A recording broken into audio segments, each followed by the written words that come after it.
The neighborhood kids called her the running woman. At precisely 6:15 each morning, rain or shine, Olivia Mercer sprinted down Maple Avenue, her brown ponytail bouncing with each determined stride.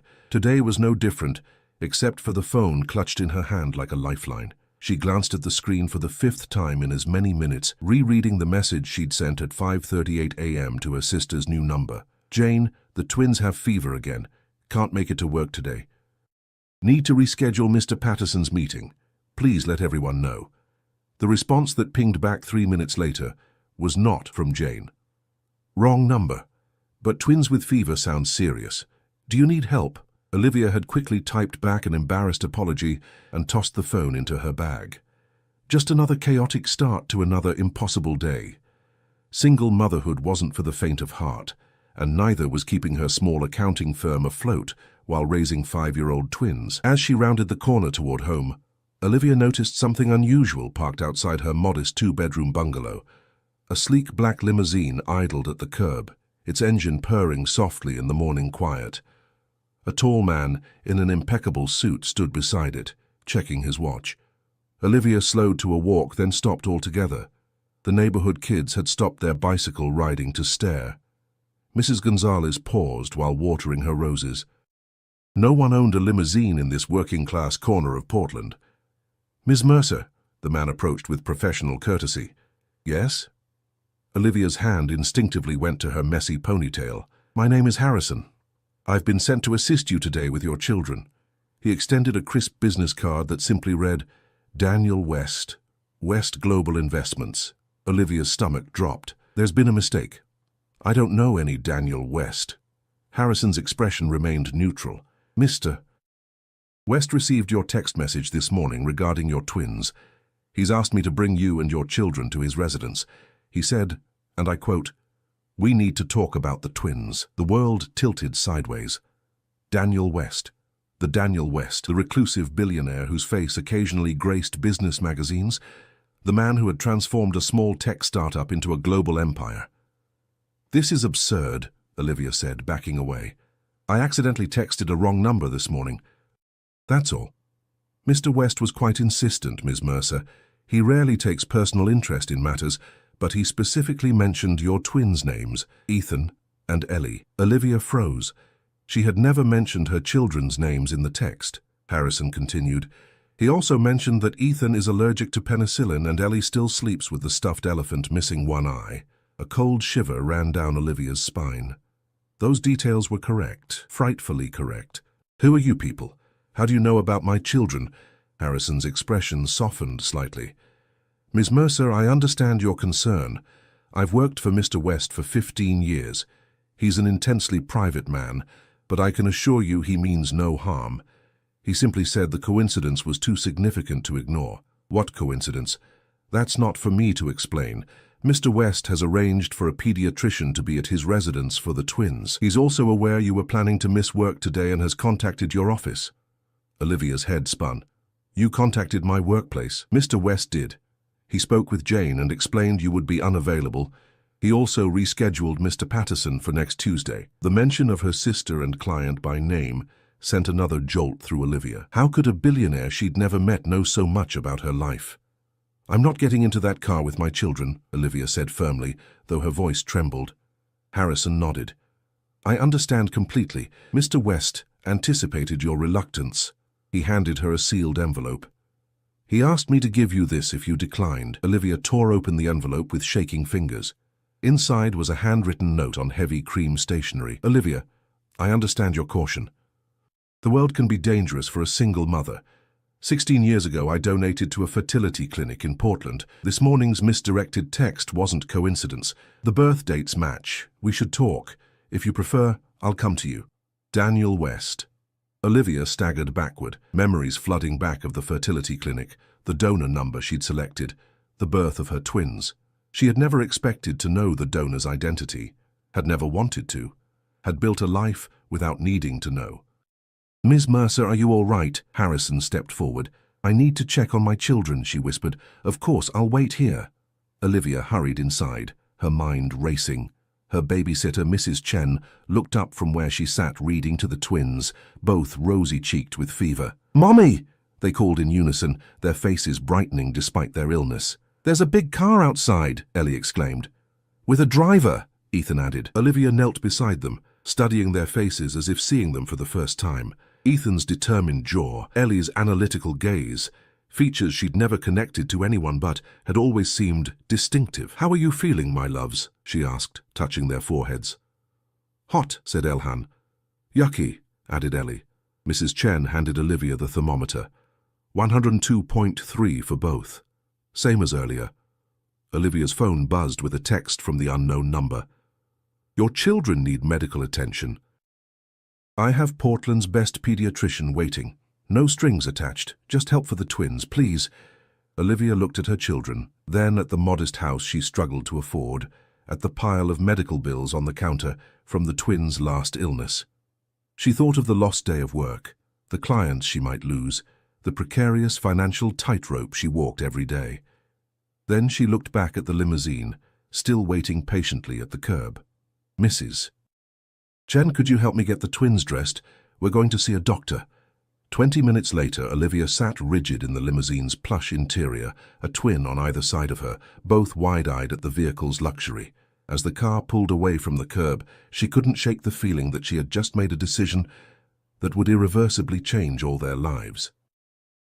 The limousine turned onto the highway, heading toward the exclusive West Hills neighborhood where Portland's wealthiest residents lived, toward a man who claimed to be connected to her children in the most fundamental way, toward answers to questions she had never thought to ask. The limousine wound its way through Portland's steep West Hills, each curve revealing more extravagant estates hidden behind elaborate security gates. Olivia held her twins close, their small bodies radiating fever heat against her sides.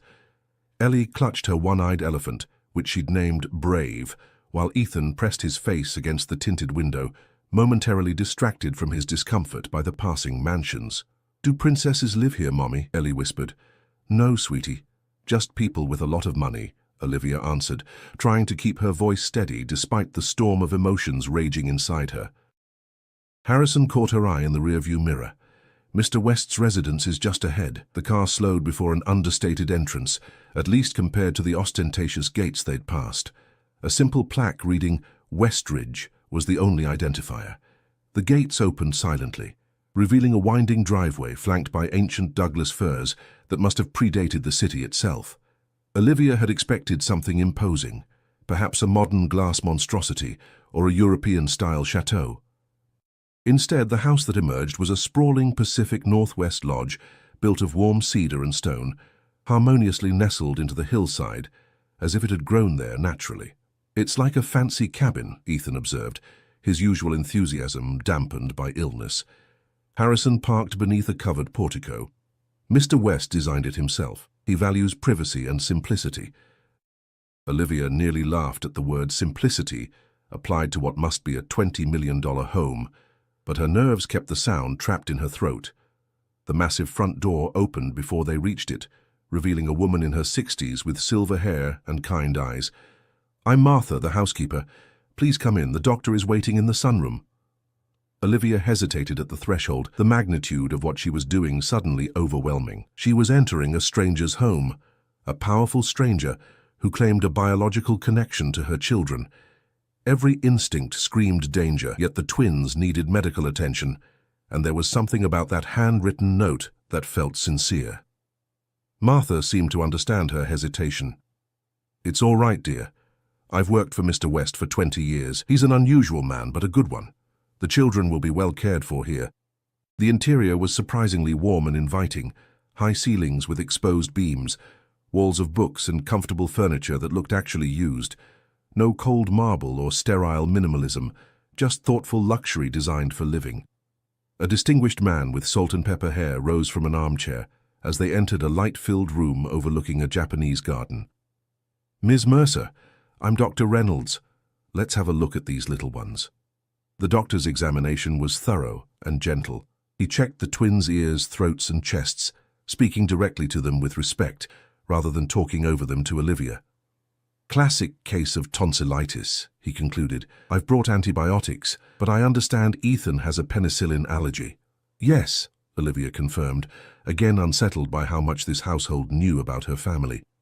"I've brought alternatives," Dr. Reynolds assured her, opening his medical bag. "These should bring the fever down within hours. I've also brought children's ibuprofen for comfort." As the doctor administered the first doses, Olivia finally asked the question that had been burning in her mind. "Where is Mr. West?" Martha exchanged a glance with the doctor. "He's in his study. He thought you might need some time to settle in before meeting him."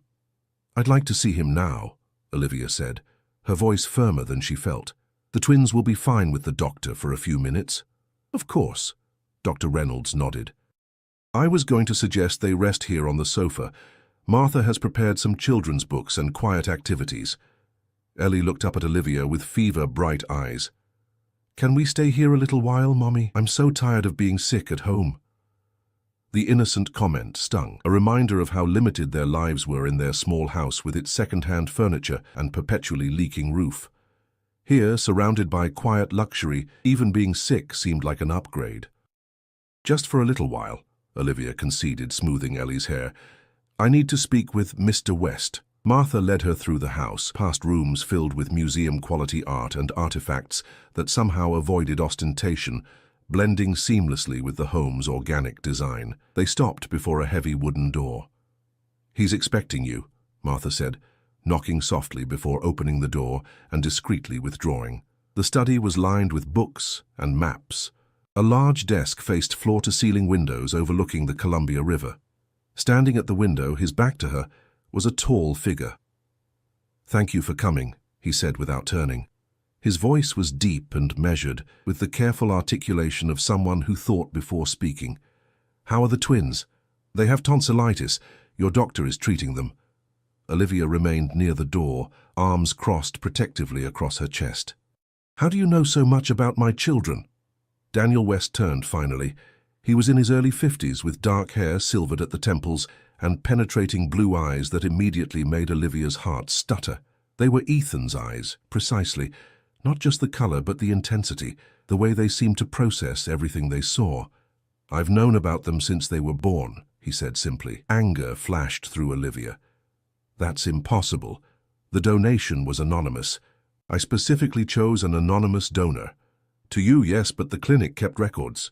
He gestured to a leather chair. "Please sit. This conversation will be difficult standing." Olivia remained where she was. "Are you saying you've been watching us for 5 years? That's stalking. It's illegal." A shadow crossed his face. "I haven't been watching you. I've respected your privacy and your choice for anonymity. I simply kept myself informed about their health and welfare. Nothing intrusive." "And you expect me to believe that? A billionaire just happens to text the wrong number, and it's the mother of his biological children." Olivia's voice rose. "What kind of coincidence is that?" "It wasn't coincidence," he admitted, moving to sit behind his desk. Putting distance between them, she realized, trying to make her feel safer. "I've had your number for years, in case of emergency. I've never used it. Never intended to use it. But when I received your text this morning..." He paused. "It felt like fate." "Fate," Olivia repeated flatly, "or manipulation." West's expression remained measured, but something flickered in those familiar blue eyes. "I understand your suspicion. In your position, I would feel the same. But I assure you, I've never interfered in your lives. I simply watched from afar." "Why?" The question burst from Olivia. "Why would a man like you care about 2 children you've never met?" For the first time, Daniel West's composed facade cracked slightly. He looked down at his hands. Strong hands, Olivia noticed, not the soft hands of someone who only gave orders. "Because 16 years ago, I was told I would never have children of my own," he said quietly. "A rare genetic condition. When I made that donation, it was before my diagnosis. When the clinic contacted me years later for updated medical history, they mentioned a successful birth. Twins." He looked up, meeting her eyes directly. "They were the only children I would ever father." "How could I not care?" Olivia sank into the leather chair, her anger momentarily displaced by the raw emotion in Daniel West's confession. The man before her, powerful, wealthy, commanding, suddenly seemed vulnerable. 5 years, she said, her voice softer. "They're 5 years old." Daniel nodded. "I know. Born April 12th. 6 weeks premature, but fighters from the start. He reached into his desk drawer and removed a plain manila folder. I've never approached you because I respected your choice for an anonymous donor, but I've kept their medical information updated with my doctors in case they ever needed it. He slid the folder across the desk. Olivia hesitated before opening it. Inside was a comprehensive medical history, not of her children, but of Daniel himself. Genetic screenings, family medical tree, detailed information that went far beyond what the fertility clinic had provided. My condition isn't hereditary, he said, seeming to read her thoughts. The twins won't inherit it. Why are you showing me this now? Because your text this morning wasn't just about a fever. The twins have been sick frequently over the past year. 3 bouts of tonsillitis, recurring ear infections, unusual fatigue. Olivia stiffened. How could you possibly know that? Portland isn't that big. Your pediatrician, Dr. Huang, is considered one of the best in the Pacific Northwest. He trained under one of my foundation's medical directors. You've been monitoring my children's medical records? Olivia stood abruptly. That's illegal. A violation of... I haven't seen their records, Daniel interrupted, his tone level. Doctor-patient confidentiality is sacred. But when my assistant informed me that a woman with twins matching their description had been making frequent visits, I connected the dots. Olivia's protective instincts flared. Why? What do you want from us? To help, he said simply. Your children, our children, may need more specialized care than you realize. Dr. Reynolds isn't just any pediatrician. He's the head of immunology at Portland Children's Hospital. As if summoned by his name, a soft knock interrupted them. Dr. Reynolds entered, his expression professionally neutral. Ms. Mercer, the twins are resting comfortably. The fever is already responding to medication. However, I'd like to discuss some observations with both of you, if I may. Olivia glanced between the doctor and Daniel, a chill settling in her stomach. What observations? The recurring infections, the pattern of their symptoms. I believe further testing is warranted. Nothing alarming, he added quickly, seeing Olivia's expression. But children shouldn't be ill this frequently. I've taken them to their regular doctor multiple times, Olivia said defensively. He says they're just building their immune systems, that twins often share illnesses. Dr. Reynolds nodded diplomatically. That's often true, but I'd like to rule out any underlying factors. Daniel cleared his throat. Dr. Reynolds has access to testing that isn't widely available yet. Comprehensive immune system mapping. It would provide a complete picture of why they might be more susceptible to infections. Olivia felt trapped between gratitude for the concern and suspicion of the motives. And these tests, they're expensive, I assume? They would be, yes, Daniel acknowledged, but cost isn't relevant here. It's always relevant to me, Olivia snapped, years of financial struggle making the words sharp. Something shifted in Daniel's expression. Not pity, which she would have resented, but understanding. Of course, I apologize for my presumption. Doctor. Reynolds diplomatically excused himself, promising to check on the twins again soon. When the door closed, silence stretched between Olivia and Daniel. I don't need charity, she finally said. This isn't charity, Daniel replied. It's responsibility. You fulfilled your responsibility when you made that donation 16 years ago. Legal, medical, ethical, all fulfilled. Daniel rose and walked to the window, his reflection ghostly against the panoramic view. Did you ever wonder why I donated to that particular clinic? The abrupt change of subject caught Olivia off guard. I assumed you were like most donors.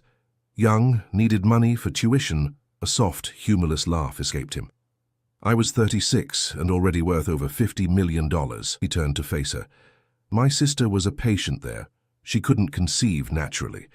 The clinic had a shortage of donors with certain characteristics she wanted. Educational background, health history. I donated as a favor to the clinic director, who was treating her. Did your sister use your donation? Olivia asked, struggling with the strange intimacy of the conversation. No, she and her husband decided to adopt instead. By then, my sample was in the system. He hesitated. When I received my diagnosis 2 years later, I notified the clinic. They were supposed to remove my samples from their active roster. Apparently they didn't. Olivia remembered the fertility counselor, the binders of donor profiles. Number 7293 had stood out. High IQ, excellent health history, accomplished in both sciences and arts, the kind of genetics any mother would want for her child. They didn't tell me any of that. They wouldn't have known. Patient confidentiality works both ways. A thought struck Olivia.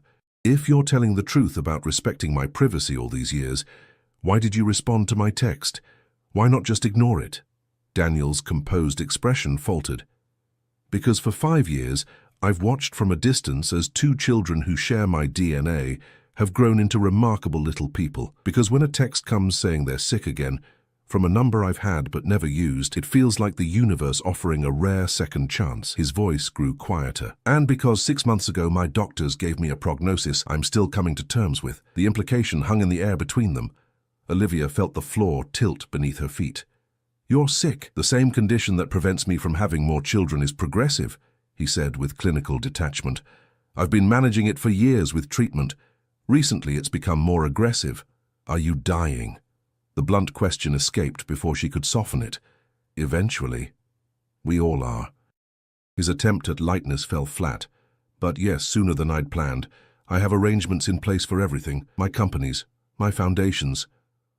But not for children you never expected to meet, Olivia finished the thought. Precisely. A heavy silence filled the room, broken only by the distant sound of children's laughter. The twins, feeling better from the medication, were apparently charming someone in another part of the house. Daniel's expression changed, softening as he listened. They sound happy. They're resilient, Olivia said, a mother's pride warming her voice despite the tension. They've never had much, but they find joy everywhere.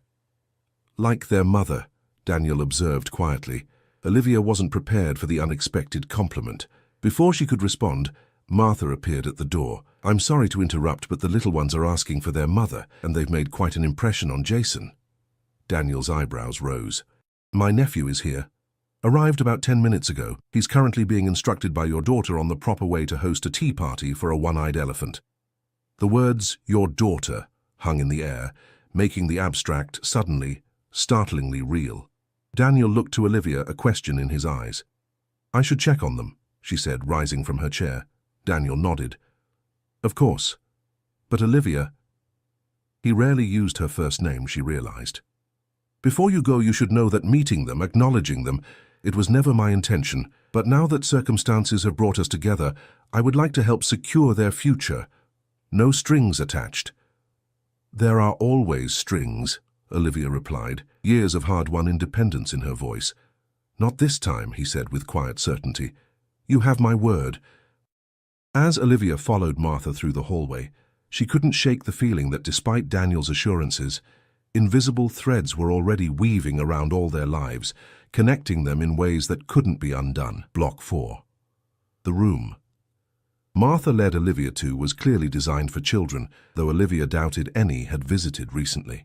Shelves lined with books and educational toys stood alongside a miniature table where Ethan, Ellie, and a young man in his 20s sat on child-sized chairs, engaged in serious conversation over cups of what appeared to be hot chocolate. "Mommy!" the twins called in unison, their earlier lethargy replaced by excited energy. Their cheeks remained flushed, but their eyes were brighter. The medicine made us better, Ethan announced proudly. And Jason knows how to make elephant noises for Brave, Ellie added, holding up her treasured toy. The young man stood, unfolding his lanky frame from the tiny chair with good-natured awkwardness. He had Daniel's jawline but warmer eyes. Jason West, he introduced himself. Your children are incredible. Ellie has already informed me that my elephant impression needs work, and Ethan has redesigned my phone's home screen organization system. Despite herself, Olivia smiled. The twins had always been precocious, often leaving adults bemused in their wake. They tend to take charge of situations. Wonder where they get that from, Jason said with a knowing look that reminded Olivia uncomfortably of his uncle. Martha discreetly cleared her throat. Jason, your uncle would like to see you in his study. An unspoken message passed between them. Jason nodded, turning back to the twins with exaggerated solemnity. I've been summoned to the throne room. Will you both be here when I return to improve my elephant impression? If Mommy says we can stay, Ellie replied, looking at Olivia with pleading eyes that were impossible to refuse, even when she wasn't recovering from illness. After Jason left, Olivia knelt beside the children. How are you feeling, really? Better, Ethan said, then whispered conspiratorially, "This place has everything, even a movie theater. Jason promised to show us, and there's a garden with a pond," Ellie added. "With real fish," Olivia felt a pang. The simple things these wealthy people took for granted were magical luxuries to her children. "We should think about heading home soon. Mrs. Chen will be worried." Martha, arranging art supplies on a nearby table, spoke without looking up. "Mrs. Chen has been informed that you might be staying for dinner. We've prepared the guest suite if you'd like the children to rest before the drive home." The presumption irritated Olivia, but she couldn't deny the twins looked comfortable, and their fevers seemed significantly reduced. "We'll see," she said non-committally. In Daniel's study, a different conversation was unfolding. Jason paced before his uncle's desk, running hands through his already disheveled hair. "You can't just spring this on them," he argued. "On any of us. The board meeting is in 3 days. The succession plan will proceed exactly as outlined," Daniel interrupted calmly. "Nothing has changed." "Nothing? Uncle Dan, there are 2 children in the playroom who share your DNA, children you've apparently known about for years without telling anyone, including me. That seems like a significant change to me." Daniel's expression remained impassive. "The existence of the twins doesn't affect the company transition. You're still my heir and successor." "Ulosius, but they're your biological children," Jason pressed. "Doesn't that make them—" "They have a mother who has raised them superbly, without any input from me," Daniel said firmly. "My goal is to provide them with medical care and financial security, not to disrupt their lives with corporate responsibilities they never asked for." Jason stopped pacing, studying his uncle with newfound understanding. "This isn't about West Global at all, is it? This is personal." For the first time, Daniel's composure wavered. "They're 5 years old, Jason, bright, resilient, full of potential, and I have perhaps 2 years left if the treatments continue to work." The blunt assessment hung heavy between them. Jason, who had lost both parents in a sailing accident as a teenager and been raised by his uncle, knew better than most how Daniel kept his emotions tightly controlled. This rare vulnerability spoke volumes. "What about their mother?" Jason asked quietly. "She seems formidable." A ghost of a smile touched Daniel's lips. "She is. Olivia Mercer built a successful small business while raising twins alone. She's never taken the easy path. Which means she won't simply accept your help, financial or otherwise." Precisely the challenge. Back in the playroom, Olivia watched her children with mixed emotions. They had adapted to their luxurious surroundings with the easy flexibility of youth, currently absorbed in an elaborate art project Martha had set up. The housekeeper moved around them with practiced efficiency, anticipating their needs before they voiced them. "You're very good with children," Olivia observed. Martha smiled, a hint of sadness in her eyes. "I raised Mr. West's nephew after his parents died. Before that, I helped with Daniel himself when he was young. The West men have had more than their share of tragedy." "What happened to Daniel's parents?" Olivia found herself asking. "His mother died when he was 12, cancer. His father retreated into work afterward, leaving Daniel largely in my care." Martha handed Ellie a fresh cup of water for her paintbrush. "Daniel was brilliant but lonely, always building things, solving problems. By 16, he was developing software in his bedroom that would eventually become the foundation of West Global." The portrait Martha painted was at odds with the calculating billionaire Olivia had imagined. Before she could ask more questions, Dr. Reynolds appeared at the doorway.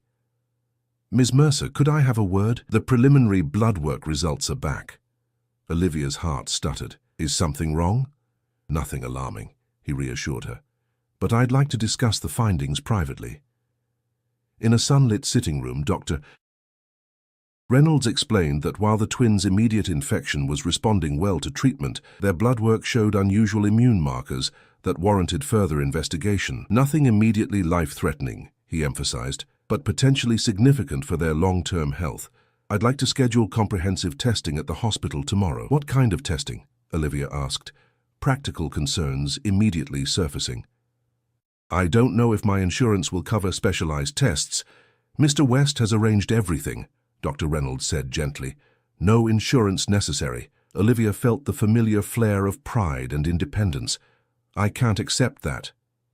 "Ms. Mercer," the doctor leaned forward, his expression serious, These tests could identify why your children have been ill so frequently. Speaking as a physician, not as Mr. West's employee, wouldn't you want that information regardless of who pays for it? Put that way, her objections seemed petty. What mother would refuse medical care for her children based on pride? Still, accepting help from Daniel West felt like stepping onto a slippery slope. I need to think about it, she finally said. When she returned to the playroom, she found Daniel sitting cross-legged on the floor with the twins, examining their artwork with genuine interest. He looked up as she entered, a question in his eyes that she answered with a slight nod. Relief visibly washed over him. "Mommy, look what we made." Ethan thrust a painting toward her. "It's our house, but bigger, with a pond, like here. And I drew brave with 2 eyes," Ellie added, "because Jason said in this house broken things get fixed." The innocent comment struck Olivia deeply. In her world of careful budgeting and constant compromise, things stayed broken. Toys' missing eyes remained that way. Leaky roofs were patched, not replaced. Dreams were deferred in favor of practical necessities. Daniel must have read something in her expression. He rose smoothly from the floor, brushing off his expensive trousers. "Martha has prepared dinner. Nothing formal, the children mentioned pizza is their favorite." "Homemade pizza," Ethan exclaimed. "With real cheese that stretches." Over dinner, in a surprisingly cozy kitchen nook, Olivia watched as her children chatted animatedly with Daniel and Jason, describing their school, their friends, their dreams, with the unfiltered enthusiasm of 5-year-olds. Daniel listened with undivided attention, asking thoughtful questions that revealed genuine interest. Later, as the twins dozed on a plush sofa, their energy finally depleted by medication and excitement, Daniel led Olivia to a terrace overlooking the twinkling lights of Portland below. "They're extraordinary," he said quietly. "You've done an amazing job raising them." "They make it easy," Olivia replied, the simple truth of motherhood. "They're good people, even at 5. I'd like to establish a trust for them," Daniel said, his tone carefully neutral. "For education, healthcare, opportunities you might not otherwise be able to provide." Olivia tensed. "I've managed for 5 years without your money, and you've done admirably." His voice held no condescension, only respect. "But I'm not offering this as charity or to undermine your independence. I'm offering because it's what a father should do, provide for his children's future." The word father hung between them, loaded with implications neither had fully addressed. "You're not their father," Olivia said more gently than she'd intended. "You're their biological donor. There's a difference." "I know." Daniel turned to face her fully. "And I'm not asking to change that. I don't expect to suddenly play dad to children who've never known me, but I would like the chance to know them, in whatever capacity you're comfortable with. And regardless of that decision, I want to ensure they have every advantage life can offer." In the quiet that followed, Olivia thought about her children's future, the education she hoped to provide, the opportunities she wanted them to have, the constant worry about what would happen if she became ill or lost her business. She thought about the recurring medical issues that had plagued them, the answers the testing might provide. "If, and it's a big if, I agree to let you establish some kind of trust, there would have to be conditions," she finally said. "My role as their mother remains unchanged. All decisions about their upbringing stay with me." "Absolutely," Daniel agreed without hesitation, "and any relationship you develop with them would need to be consistent. No disappearing when things get complicated or when your condition worsens." A shadow crossed his face. "I can promise consistency for as long as I'm able. After that..." He gestured toward the house where Jason could be seen through a window, checking on the sleeping twins. "My nephew has been more of a son than a nephew to me. He understands the importance of family." Olivia followed his gaze. In just one day, Jason had shown himself to be kind, patient, and genuinely charmed by the twins. Another unexpected connection in this strange new reality. "We'll start with the medical testing," she decided. "One step at a time." Daniel nodded, accepting her cautious approach. One step at a time. As they stood side by side looking over the city, the first tentative framework of an unconventional family began to take shape between them. Not the family either had planned or expected, but one formed through chance, choice, and the unbreakable bonds of shared DNA. In the months that followed, the twins' health improved dramatically with proper treatment for their identified immune condition. Daniel became a steady presence in their lives, never overstepping, always respectful of Olivia's boundaries. The trust he established ensured they would never want for education or opportunity, and when, 18 months later, Daniel's condition worsened faster than expected, it was Olivia who organized the twins' visits to his hospital room, where their laughter and endless stories brought light to his final days. It was Olivia who explained to them with gentle honesty the complex connection they shared with this man who had become their friend. And it was Olivia who stood beside Jason at the private memorial service, their unlikely friendship forged through shared concern for two extraordinary children and respect for the complicated, brilliant man who had connected them all.